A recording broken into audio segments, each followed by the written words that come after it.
ప్రపంచ చరిత్రలో ప్రాచీన ఈజిప్టుకి ప్రత్యేకమైన స్థానం ఉంది. కేవలం పిరమిడ్లు, మమ్మీలే కాకుండా ఆనాడు ఈ ఈజిప్టును పాలించిన కొందరు రాజుల, రాణుల చరిత్ర కూడా ఎంతో ఆసక్తికరంగా ఉంటుంది. అలాంటి వారిలో ముఖ్యంగా చెప్పుకోవాల్సింది క్లియోపాత్ర మహారాణి గురించి. కొందరు ఈమెను ప్రపంచ అందగత్తె అని పిలుస్తున్నారు. మరికొందరు ఈమె అసలు అందంగా ఉండదని అంటున్నారు. వీటిలో ఏది నిజమో కానీ ఈమె మాత్రం కామపిశాచి అనేది మాత్రం పచ్చి నిజం. ఈమెకు శృంగారం అంటే పిచ్చి. మోజు తీరిన మొగోడిని వెంటనే చంపివేస్తుంది. ఇది మాత్రమే కాదు, ఈమెకు అధికార దాహం ఎక్కువ. అందుకే స్వంత తమ్ముళ్ళనే అధికారం కోసం పెళ్లి చేసుకుంది. అసలు క్లియోపాత్ర ఎవరు?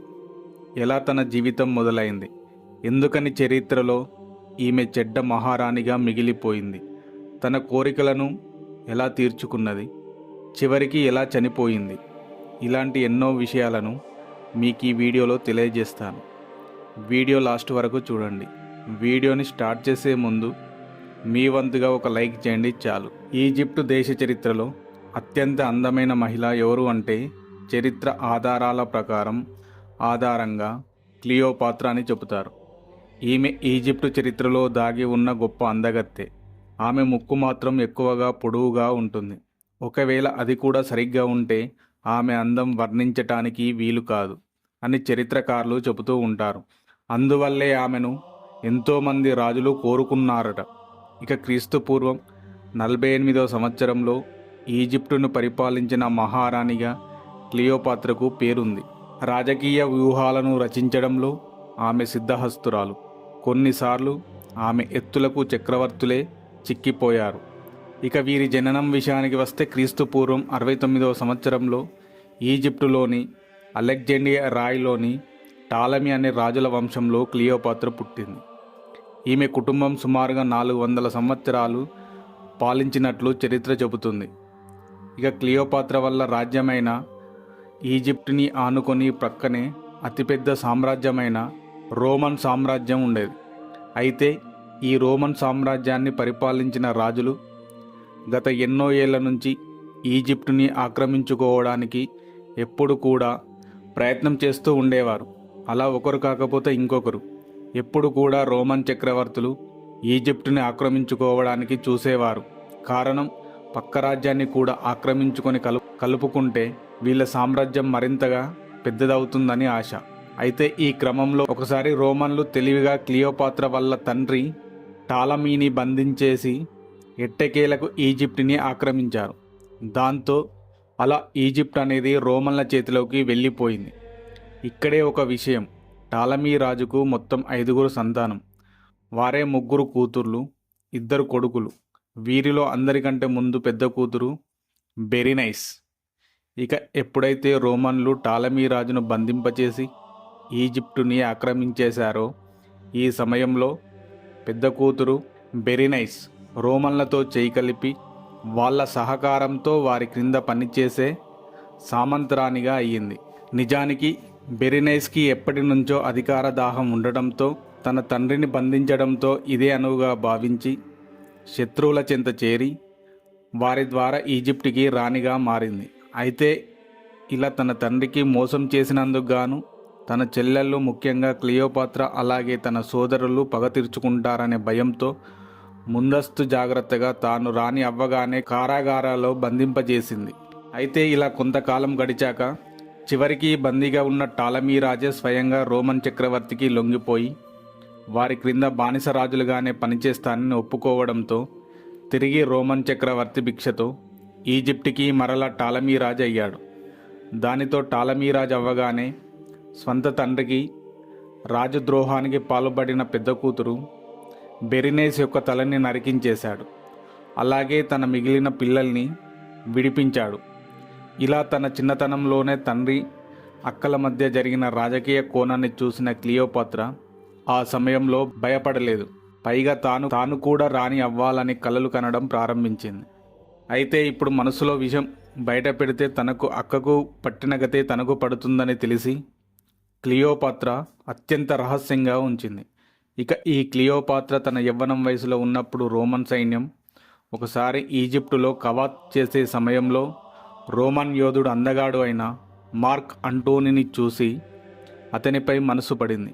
కానీ క్లియోపాత్ర ఆ విషయం గురించి ఎవరి దగ్గర కూడా బయటపడలేదు.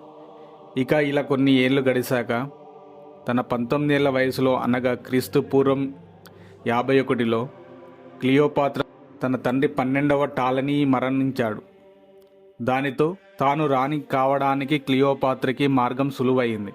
అయితే తన తండ్రి అనంతరం రాజ్యాధికారం పొందేందుకు తన 2 సోదరులు ఒక సోదరి పోటీ ఉండడంతో తన సోదరితో ఎలాంటి ఇబ్బంది లేకపోయినా 2 సోదరులు మాత్రం అధికారానికి అడ్డు వస్తారని, అయితే క్లియోపాత్ర ఎలాగైనా మహారాణిగా అధికారం పొందాలని కోరికతో ఒక దరిద్రమైన పని చేసింది. అది ఏమిటి అంటే తన 2 సోదరుల్ని అనగా తన తమ్ముళ్ళని పెళ్లి చేసుకోవడం. అయితే ఒక్కొక్కరిని ఒక్కో సమయంలో పెళ్లి చేసుకున్నది. అయితే ఇది ఎలా సాధ్యం? ఇలా చేస్తే ఈజిప్టు ప్రజలు ఒప్పుకుంటారా అనే డౌట్ మీకు కలగవచ్చు. నిజానికి అప్పట్లో ఈజిప్టులో ఈ ఆచారం ఉండేది. రాజకుటుంబంలో వారసులు కొన్ని సమయంలో వారి స్వంత అక్క చెల్లెలను వివాహం చేసుకునేవారు. కారణం సింహాసనం కోసం అర్హత కలిగిన వారి సంఖ్య ఎక్కువగా ఉండడంతో అలా వారిలో వారికే వివాహం చేసేవాళ్ళు. క్లియోపాత్ర ఈ ఆచారాన్ని ఉపయోగించుకొని రాజ్యాధికారం దక్కించుకునేందుకు తనకు పోటీగా తన తమ్ముళ్ళు రాకూడదనే ఉద్దేశంతో ఇలా వారిని వివాహం చేసుకుంది. ఇలా చేసుకోవడం నిజానికి తన ఇష్టం లేకపోయినా అధికారం మీద కోరిక తీర్చుకోవడం కోసం ఇలా చేసింది. ఆ సమయానికి తన తమ్ముళ్ళ వయసు కనీసం 10 కూడా నిండలేదు. ఇంకా ఈ వివాహం అనంతరం కొంతకాలానికి రాజ్యం పెత్తనం అంతా తనకే కావాలి అన్నట్లు ఒక తమ్ముడు ప్రవర్తించడంతో క్లియోపాత్ర తన తమ్ముడిని నిర్దాక్షిణ్యంగా అణిచివేసింది. ఇక మరికొంతకాలం తర్వాత రోమన్ల చేతి నుంచి ఈజిప్టును లాక్కోవాలి, పూర్తి అధికారం తానే కలిగి ఉండాలనే ఆశతో క్రమంగా రోమన్లకు ఎదురు తిరగడంతో క్లియోపాత్ర ప్రారంభించింది. కానీ ఈ ప్రయోగం విజయవంతం కాకపోవడంతో రోమన్ చక్రవర్తి అర్థమైపోవడంతో వారు క్లియోపాత్రను గద్దె మీద నుంచి దించడంతో క్లియో వాళ్ళ సోదరుడికి పూర్తి అధికారం ఇచ్చారు. దాంతో తన రాజ్యంలో ఒక మహారాణిలాగా అధికారంతో కాకుండా ఒక బానిసలాగా బ్రతకడం ఇష్టపడక వెంటనే క్లియోపాత్ర తన అనుచరులతో సిబ్బందితో కలిసి ఈజిప్టు నుంచి ఒక రోజున పారిపోయింది. అలా రాజ్యాన్ని భోగాన్ని వదిలి చాలా ఏళ్ళు భీకరమైన వాతావరణంలో తిండి తిప్పలు లేకుండా గడిపింది. అయితే ఓటమిని అంగీకరించని వ్యక్తి కాదు ఆమె. అందుకే నేరుగా రోమన్ అధినేత జూలియస్ ఎసర్కే వలవేయాలనుకున్నది. దానికోసం క్లియోపాత్ర పన్నాగం పన్నింది. తన సహచరులను ఒక అందమైన తివాచి తెమ్మన్నది. అందులో ఆమె పడుకొని తనని చాపలా చుట్టమని అన్నది. ఆ తివాచీని రోమన్ చక్రవర్తి దగ్గరికి చేర్చమన్నది. అలా ఆ తివాచి ఒక బహుమతిలాగా రోమన్ చక్రవర్తి వద్దకు చేరగా వారి ముందే ఒక్కొక్క పొరను విప్పుకుంటూ ఆయన కాళ్ళ దగ్గరకు మోకరిల్లింది. దాంతో అలా ఆ సౌందర్య రాశిని చూసేసరికి రోమన్ చక్రవర్తి జూలియస్ సీజర్ పరవశమైపోయాడు. 5 వలయాల చక్రవర్తి రక్షణ వ్యవస్థను దాటి నువ్వు ఎలా వచ్చావని క్లియోని అడగగా దానికి సమాధానంగా ఆమె గెలిచిన తర్వాత ఎవరైనా బలహీనంగా ఆలోచిస్తారు, అందరినీ నరికేశా అని చెప్పింది. దాంతో క్లియోపాత్ర అందానికి మరియు ధైర్య సాహసాలకు మెచ్చి ఆ రోమన్ చక్రవర్తి తిరిగి ఈజిప్టుని క్లియోపాత్రకు ఇచ్చేశాడు. ఆమె అందానికి అతడు బానిసైపోయాడు. దాంతో ఆమె చెప్పిన మాటలకు తల ఆడించడం మొదలుపెట్టాడు. ఇదే అదునుగా భావించి క్లియో తన సోదరుడు టాలమీపై యుద్ధం ప్రకటించడం, అతన్ని ఓడించడం, చివరికి అతన్ని చంపించడం చేసింది. ఇక దాంతో కేవలం 22 ఏళ్లకే ఆమె ఈజిప్టు మహారాణి అవ్వడమే కాక రోమన్ చక్రవర్తి జూలియస్ సీజర్ భార్య కూడా అయ్యింది. అయితే అప్పుడే తెలుసుకుంది తన తొలి ప్రియుడు ఆంటోనీ అదే యవ్వనంలో ఉన్నప్పుడు ఒకరిని చూసి క్లియో మనసు పడింది కదా, ఆ వ్యక్తి ఎవరో కాదు, తన భర్తకి కుడిభుజంగా పనిచేస్తున్న వ్యక్తి అని పెళ్ళయ్యాక ఆమెకు అర్థమయ్యింది. ఇక కొంతకాలం గడిచాక కాలక్రమేణా క్రీస్తు పూర్వం 44లో క్లియో భర్తను కొందరు కుట్రదారులు చంపివేశారు. తన మరణాంతరం ఆంటోనీ రోమన్ రాజ్యానికి పరిపాలకుడు అయ్యాడు. ఈ ఆంటోనీ ఎవరో కాదు, క్లియో మోజుపడిన ఆ వ్యక్తి. దాంతో క్లియో ఆంటోనీతో మెరుగైన సంబంధాన్ని కొనసాగించింది. ఇక ఆంటోనీ ఏమో రోమన్ ప్రాంతాన్ని పరిపాలిస్తుండగా క్లియో తన ఈజిప్టుని పరిపాలిస్తూ ఉండేది. అయితే ఒకానొక సమయంలో సైనిక సహాయం కావాలి అంటూ ఈజిప్టు రాణి క్లియోపాత్రకి ఆంటోనీ వర్తమానం పంపించాడు. దీంతో క్లియోకి సరిగ్గా తన 14వ ఏళ్ల కిందట ప్రియుడు తనంతట తానే స్నేహహస్తం చేసినట్టు అయ్యింది. దీంతో ఆమె సువర్ణ తాపడాలతో, జిగేలుమనే అలంకరణలతో, సంగీత మేళాలతో, లెక్కలేనన్ని బహుమతులతో, పిల్లనగ్రోవి వాయిద్యాలతో ఓడలో ఆమె అక్కడికి చేరింది. ఓడ దిగి రతిదేవిలా నడిచి ఆంటోనీ ఎదుట నిలిచింది. దాంతో రెప్పపాటు కాలంలో ఆమెకు అతను పరవశమైపోయాడు. ఇక అతను కూడా ఆమెకు జీవితాంతం బానిసైపోయాడు. అయితే ఆ ఆనందం ఎంతకాలం నిల్వలేదు. అంతరంగిక శత్రువులు ఆంటోనీపై పగబట్టారు. దాంతో చేసేది లేక ఆంటోనీ కొన్ని కారణాల వలన యుద్ధంలో ఓడిపోవడం వలన కత్తితో తనను తాను పొడుచుకొని ఆమె ఒడిలో కన్నుమూశాడు. ఇక అతని మరణాంతరం క్లియోపాత్ర చాలా కాలం ఈజిప్టును పరిపాలించింది. తనకు నచ్చినట్లు ఏది తప్పో ఒప్పో అనేది ఆలోచించకుండా బ్రతకసాగేది. తన అన్ని కోరికలను తీర్చుకుంటూ బ్రతికేది. ఇక అలా కొంతకాలం గడిచాక ఒకానొక సమయంలో క్లియోపాత్ర తీవ్ర నిరాశకు, ఒంటరితనానికి గురి అవడంతో, తీవ్ర మనస్తాపం చెందడంతో ఆత్మహత్య చేసుకొని చనిపోయింది. అది ఎలా అంటే ఆమె అత్యంత ప్రమాదకరమైన విషం కలిగిన పాముతో వక్షజాలపై కాటు వేయించుకొని చనిపోయింది. ఆమెతో పాటు చెలికత్తెలు కూడా ప్రాణాలు విడిచారు. అయితే తన మరణానికి సంబంధించిన పూర్తి కారణాలు అనేవి ఇప్పటికీ మిస్టరీగానే మిగిలిపోయినాయి. అయితే మరికొందరేమో ఎవరో విషమిచ్చి చంపేశారు అని, ఆత్మహత్య చేసుకోలేదని అంటున్నారు. పూర్తి నిజం ఏదనేది నేటికి మాత్రం తెలియదు. ఏది ఏమైనా ఒకప్పుడు క్లియోపాత్ర మహామహా చక్రవర్తులకి తన రాజకీయ వ్యూహాలతో ముచ్చముటలను పట్టించిన గొప్ప మహారాణిగా చరిత్రలో నిలిచిపోయింది. అంతేకాకుండా ప్రపంచంలో అత్యంత శక్తివంతమైన రోమన్ రాజ్యం ప్రక్కనే ఉన్న 1 ఇంచు ఈజిప్టి భూమిని కూడా వేరే వాళ్ళ వశం కాకుండా చూసుకోవటం క్లియోపాత్ర వల్లనే సాధ్యమైంది. తన మాతృభాష గ్రీక్ అయినా కూడా కష్టమైన ఈజిప్టుని భాషని నేర్చుకున్నది. రోమన్ భాషను కూడా నేర్చుకున్నది. ఇలా మొత్తంగా 12 భాషలను నేర్చుకున్నది. పరిపాలకురాలుగా క్లియోపాత్ర ఒక్కరే నిలిచారు. ఆమె ఆమనా అనే సూర్య దేవాలయాన్ని కూడా కట్టించారు. ఇక క్లియోపాత్ర గురించి కొన్ని నిజాలు మాట్లాడుకుంటే, క్లియోపాత్ర ఒక శృంగార బానిస అని చెబుతూ ఉంటారు. ఈమెకు శృంగారం అంటే పిచ్చి. అందుకని ఎంతో మందిని బానిసలుగా చేసుకుని అనుభవించింది. అలాగే ఎంతో మందితో అక్రమ సంబంధాలను కలిగి ఉండేది.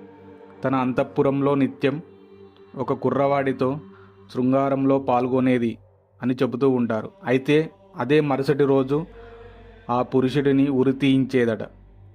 ఆ నిబంధనకి ఒప్పుకొని చాలామంది కుర్రాళ్ళు ఆమె అందాన్ని అనుభవించడానికి గాను ప్రాణాలను వదులుకోవడానికి సిద్ధమే అని ఆమెతో పనిచేయడానికి వెళ్ళేవాళ్ళు అని చెబుతూ ఉంటారు. కొన్నిసార్లు ఆమె ఒకేసారి 10 మందితో సంభోగం చేసేదని చెబుతూ ఉంటారు. ఇక క్లియోపాత్ర చాలా అందగత్తె అని కొందరు చెబుతూ, మరికొందరు మాత్రం నాణాలపై, గోడలపై చెక్కిన ఈమె చిత్రాల ఆధారంగా ఈమె చూసేందుకు ఏమాత్రం అందంగా ఉండేది కాదని, పెద్ద ముక్కు, కళ్ళను కలిగి ఉండేదని, కానీ ఈమె తెలివితేటలు, నైపుణ్యం కలిగి ఉండేదని, అవే ఈమె అందరినీ ఆకర్షింపచేశాయని చెబుతూ ఉంటారు. ఇక క్లియోపాత్ర అసలు పేరు క్లియోపాత్ర 7. వీరి వంశంలో ఆమె కన్నా 6 మంది క్లియోపాత్రలు ఉన్నారు. కానీ చరిత్రలో ప్రాచారం పొందింది మాత్రం క్లియోపాత్ర 7. విశేషం, క్లియోపాత్ర మహారాణి మాత్రమే కాదు, ఆమెకు పలు ఇతర రంగాల్లోనూ ప్రవేశం ఉంది. ఆమె ఒక గొప్ప రచయిత. కాస్మెటిక్స్ అనే ఒక పుస్తకాన్ని కూడా రచించింది. వెంట్రుకల సంరక్షణ అనే చిట్కలతో కూడిన ఒక పుస్తకాన్ని కూడా వ్రాసింది. ఇక క్లియోపాత్రకి మొత్తం 4 సంతానం. వారిలో ఒక్కరు మాత్రమే బ్రతికారు. క్లియోపాత్ర కుమార్తె కూడా క్లియోపాత్ర సెల్లిన్ II కూడా ఒక మహారాణి. అంతేకాకుండా అప్పటి వరకు నాణాలు, మొగరాజుల ముద్రలు మాత్రమే ఉన్నాయి. కానీ చరిత్రలో మొదటిసారి నాణాలపై ఆడరాని ముద్రలు కూడా ఉండటం క్లియోపాత్రతోనే ప్రారంభమైనాయి. ఇక ఆమె అందానికి ఎన్నో చిట్కాలను కూడా వివరించింది. ఆమె అందాల రహస్యం ఒక మసాలా నూనెలో దాగి ఉంది. చరిత్ర చెబుతూ ఉంటుంది. క్లియోపాత్ర వాడే సౌందర్య ఉత్పత్తులు, వస్త్రధారణ గురించి చాలా చర్చలు జరుగుతున్నాయి. పురావస్తు శాస్త్రవేత్తలు ప్రకారం ఆమె ఒక గొప్ప అందగత్తె. వయస్సు పెరిగే కొద్దీ ఆమె అందం పెరుగుతూనే ఉంది. అందుకు కారణం ఆమె వాడిన ఓ మసాలా నూనె అట. ఆ మసాలా నూనె ఆసియా, ఉత్తర ఆఫ్రికా, అరబ్ దేశాల పుస్తకాలతో పాటు పాత క్రైస్తవ గ్రంథాల్లో కనిపిస్తుంది. ఈ మసాలా దినుసే కలౌంజి. రిమ్లో సర్వరోగ నివారణగా చెబుతారు. అంతేకాకుండా క్లియోపాత్ర అందంగా కనిపించడానికి పాలు, తేనెతో స్నానం చేసేదట. ఈ రెండు పదార్థాలు చర్మాన్ని మాయిశ్చరైజ్ చేస్తాయి, చర్మాన్ని ఫ్రెష్గా ఉంచుతాయని అలా చేసేది అట. ఇక క్లియోపాత్ర దగ్గరగా పనిచేసే చెలికత్తెలు తమ శరీరాన్ని సముద్రపు లవణంతో తయారయ్యే ఉప్పుతో రబ్ చేసేవారట. దీనివల్ల శరీరంపై ఉండే మృతుకణాలు తొలగిపోతాయని, చర్మం కాంతివంతం అవుతుందని ఆమె అలా చేసేది అట. కేవలం అందం మాత్రమే కాకుండా తెలివి, ధైర్యం, సాహసం, నేర్పు, సెల్ఫ్ కాన్ఫిడెన్స్ అన్ని కలగలిపిన మహారాణిగా ఈజిప్టు చరిత్రలో క్లియోపాత్ర నిలిచింది. ఈ భూమి మీద క్లియోపాత్ర పుట్టి ఉండకపోతే ప్రపంచ గమనం వేరేలా ఉండేది అని చరిత్రకారులు అంటారు. ఈ వీడియో నచ్చితే ఒక లైక్ చేయండి చాలు.